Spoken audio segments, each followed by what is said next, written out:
Hello guys, আসসালামু আলাইকুম। আজকে আমি 3-4টা পিঠা আপনাদের সাথে বিকালবেলা শেয়ার করব। একটা হচ্ছে গিয়ে নাড়ু, একটা তালের পিঠা, একটা হচ্ছে গিয়ে চিতই পিঠা। তা আমি এটা কিন্তু গ্যাসের চুলা একদম ছাঁচে বানাবো, তো সেটা আপনাদের সাথে শেয়ার করব। এই দেখেন, এখানে আমি 4টা নারকেল কুড়াই রেখে দিছি। এখন একে একে পিঠাগুলো তৈরি করে নেব। সর্বপ্রথমে বানাবো তালের বড়া। তাল দিয়ে দিচ্ছি, 1 চামচ লবণ দিয়ে দিছি, পরিমাণ মতো চিনি দিয়ে দিলাম। নারকেল একটু তাল বড়ায় বেশি করে দিলে কিন্তু ভালো হয়, এখানে বেশি করে একটু নারকেল দিয়ে দিলাম। একটা এলাচ, নারকেল, চিনি 1 চামচ।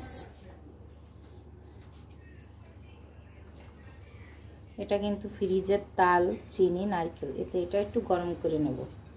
তাল চিনিটা দিয়ে একটু গরম করে নিয়েছি, এতে কিন্তু তেল কম খায় আর পিঠাটাও সুন্দর হয়। এখন এর ভিতরে গুঁড়ো দিয়ে দেবো, অল্প অল্প করে গুঁড়ো দিয়ে দেবো। 1 মুঠো দিয়ে দেবো আটা। আটাটা দিলে কিন্তু পিঠাটা নরম হয়। হালকা 1 চিমটি আটা দিয়ে দিলাম, দিয়ে এবার অল্প অল্প করে ডোটা তৈরি করে নেব। হালকা কিন্তু গরম গরম আছে, ডোটা একটু তৈরি করে এবার পিঠাটা ভেজে নেব। কয়েকটা তেলের পিঠা, কয়েকটা তাল বড়া এখানে বানিয়ে নিচ্ছি। আর এখানে এই তাল বড়া কয়টা উল্টিয়ে পাল্টিয়ে একটু ভালো করে ভেজে নেব। তালের বড়াগুলো সুন্দর করে কিন্তু ফুলে ফুলে গেছে। আর 1 মিনিটের মতো ভেজে নামিয়ে নেব। 4-5টা পিঠা আজকে আপনাদের সাথে বিকেলবেলা শেয়ার করব। চিনি, নারকেল, তাল দিয়ে আর একটু লবণ দিয়ে গরম করে নিয়েছি একইভাবে। এখন এর ভিতরে একটু গুঁড়ো দিয়ে তেলের পিঠা কয়টা বানিয়ে নেব। এখানে দিয়ে দিলাম 3 চামচ চাউলের গুঁড়ো আর 1 চিমটি দিয়ে দিলাম আটা। এতে কিন্তু নরম হবে তেলের পিঠাটা। গুলাটা গুলানো হয়ে গেছে, এখন পিঠাটা তৈরি করে নেব। এখানে তেলের পিঠাটা তৈরি করে নিলাম। এখন আরেকটা পিঠা দিয়ে দেব। 2টা পিঠা বানানো হয়ে গেছে, এখন আমি চিতই পিঠাটা তৈরি করে নেব।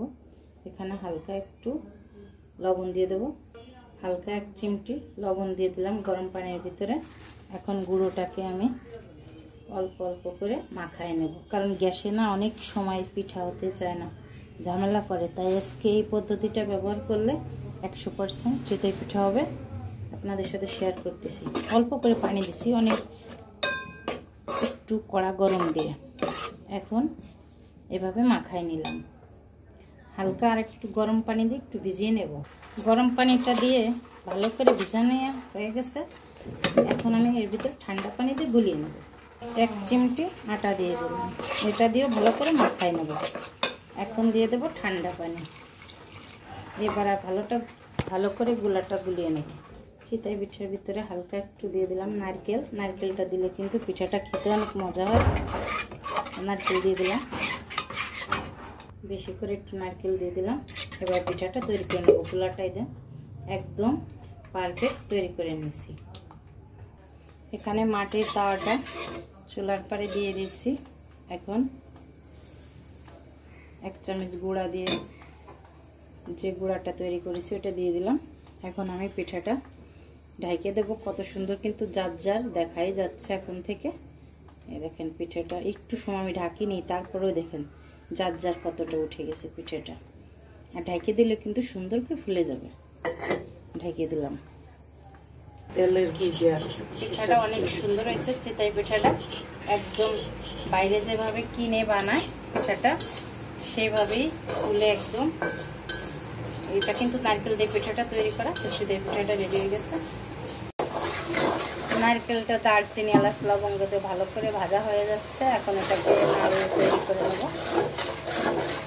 আঠা আঠা হয়ে আছে, প্রায় 10 মিনিটের মতো রান্না করে নিলাম। এখন এর ভিতরে ভাজা চাউলের গুঁড়া দিয়ে নামিয়ে নেব। যে চাউলটা ভেজে গুঁড়া করে নিয়েছি, অল্প অল্প করে দাও, নাড়ু অল্প অল্প করে দাও। গুঁড়োটা দেওয়া হয়ে গেছে। এখন সুন্দর করে নাড়াচাড়া দিয়ে মিশিয়ে নেব নাড়ুটার সাথে। চাউল ভাজার কিছু গুঁড়ো রেখে দিছি হাতে দেওয়ার জন্য। ভালো করে নাড়াচাড়া দিয়ে মিশিয়ে নিলাম। এখন এখন এটা হয়ে গেছে, নামিয়ে নেব। নাড়ুগুলো সুন্দর করে তৈরি করা হয়ে গেছে, অল্প কয়েকটা, আর এখানে কিন্তু অনেকগুলো এখনো সেই রয়েছে। প্লেটের ভিতরে দিয়ে গোল গোল করে নাড়ুর শেপটা দেওয়া হচ্ছে। এখানে চাউল বাজার থেকে একটু নিয়ে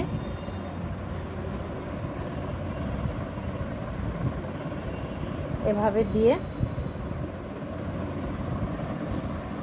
আর এটা কিন্তু শুকাইলে একদম শক্ত হয়ে যাবে, 1 থেকে 2 মাস রেখেও খাওয়া যাবে। আপনাদের সাথে শেয়ার করলাম, ভালো লাগলে লাইক শেয়ার কমেন্ট করবেন। আল্লাহ হাফেজ।